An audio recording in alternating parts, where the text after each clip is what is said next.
Bom, Portugal já soma 1.600 mortes pelo coronavírus e gentilmente nos atendendo está conosco a jornalista Leda Letra, jornalista que tem uma grande experiência internacional também. Ela já trabalhou anos na Rádio ONU em Nova York e agora participa do Jornal da Manhã. Oi, Leda, bom dia. Está nos ouvindo? Olá, Thiago Berraich, bom dia a todos que nos acompanham pela Jovem Pan. Bom, eu sei que a sua quarentena é um pouco diferente, porque você tem um negócio aí em Portugal que não vai fechar. Mas, de qualquer forma, a sua rotina mudou. Qual que é o negócio que você tem aí? Como é que está a sua quarentena, Leda?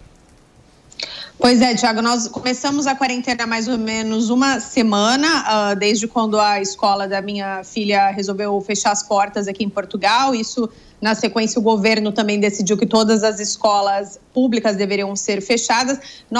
Eu e meu marido, nós temos aqui uma lavanderia self-service.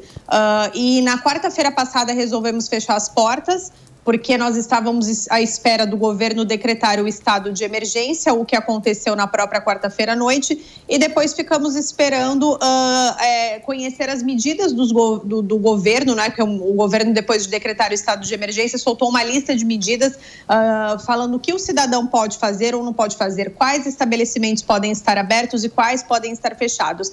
E essa medida diz que os serviços de lavanderia podem sim estar abertos. Então, passamos os últimos dias em busca de álcool, que são produtos que já estão em falta aqui há bastante tempo. Luvas, máscaras, álcool gel. Conseguimos reunir todo o material para reabrir hoje em horário mais curto, né? Geralmente a gente fica aberto até às 10 da noite, agora nós vamos ficar abertos das 10 da manhã às 4 da tarde e não abriremos ao final de semana, já que está todo o país aqui em quarentena. Olha, em relação ao sistema de saúde de Portugal, a gente obviamente ouve falar muito sobre o sistema da Itália, também de Londres, mas e Portugal? Qual é a demanda? Estão criando mais hospitais, mais vagas de UTI, por exemplo? Não, criação de novos hospitais públicos a gente ainda não ouviu falar. Existe uma preocupação muito grande do próprio Ministério da Saúde, da Direção-Geral da Saúde, desde quando Portugal começou a ter os primeiros casos. Há menos de 2 semanas eram cerca de 40 casos e na manhã desta segunda-feira já foram divulgados mais de 2.000 casos no país, 23 mortes e a orientação é para que a população idosa fique em casa, porque Portugal tem um grande número de pessoas idosas e hoje eu passei de carro na rua e foi até um pouco preocupante ver que muitos idosos continuam andando pelas ruas aqui de Lisboa como se nada tivesse acontecendo. Então existe uma preocupação do Ministério da Saúde em proteger essa população que realmente é aquela que tem maior risco. Leda Letra, o Paulo Matias quer te fazer uma pergunta. Paulo. Leda, bom dia. Eu queria saber sobre a política que o governo português tem feito em relação ao pequeno, micro, médio empreendedor aí de Portugal. Quais são as políticas, qual é o auxílio que está sendo dado a essa parcela? Bom, desde antes do governo decretar o estado de emergência, o próprio governo, né, que nós aqui temos um presidente e o primeiro-ministro, o próprio primeiro-ministro já havia falado que iria anunciar de imediato algumas medidas.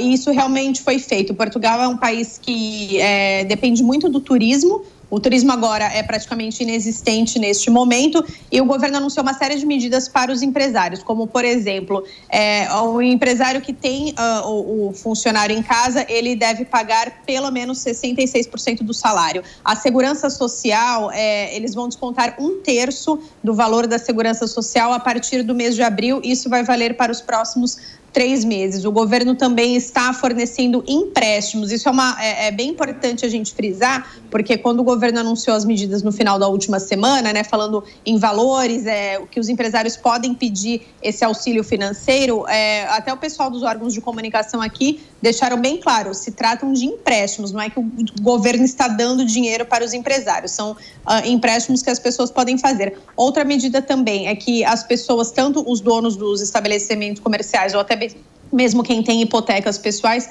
podem pedir uma moratória dessas hipotecas, ou seja, atrasar o pagamento dessas hipotecas por alguns meses. Leda, rapidamente para a gente encerrar, inúmeros brasileiros que nós estamos ouvindo aqui na Jovem Pan, muitos na Itália, por exemplo, falam que a população não acreditou muito no começo, quando surgiu a doença. Você sentiu isso aí em Portugal? Você está em Lisboa, uma cidade maior que tem talvez mais informação, mas você sentiu isso também? Eu senti até Portugal não ter casos, quando os casos estavam na China e na Itália, a população aqui estava completamente descrente, porque a gente achava que não ia chegar até aqui, porque não havia nenhum caso aqui em Portugal. Há mais ou menos 2 semanas e meia, começaram a aparecer os primeiros casos e aí mudou completamente de figura. As pessoas começaram a ficar com medo. É admirável o comportamento da população portuguesa, que entrou em quarentena voluntária já há mais ou menos 1 semana, 9 dias. As pessoas, mesmo antes do governo decretar estado de emergência, as pessoas decidiram ficar em casa e fazer essa quarentena voluntária.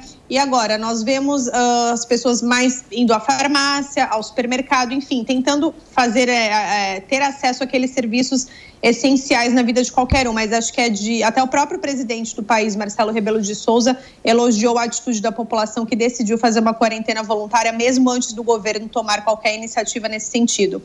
Ok, Leda Letra, jornalista brasileira que mora em Lisboa. Leda, muito obrigado pelo seu depoimento aqui no Jornal da Manhã, e você se cuida, a sua família também.